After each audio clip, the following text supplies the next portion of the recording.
جب وہ ان کے ساتھ دوڑ دھوپ کی عمر کو پہنچا تو ابراہیم نے کہا کہ بیٹا،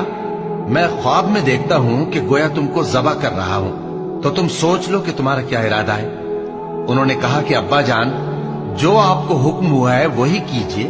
اللہ نے چاہا تو آپ مجھے صابروں میں پائیے گا۔ اس طرح جب دونوں نے حکم مان لیا اور باپ نے بیٹے کو ماتھے کے بل لٹا دیا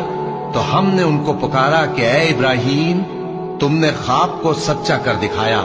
ہم نیکوکاروں کو ایسا ہی بدلہ دیا کرتے ہیں۔ بلا شبہ یہ کھلی آزمائش تھی، اور ہم نے قربانی کے ایک بڑے جانور سے ان کا یعنی اسماعیل کا فدیہ دیا،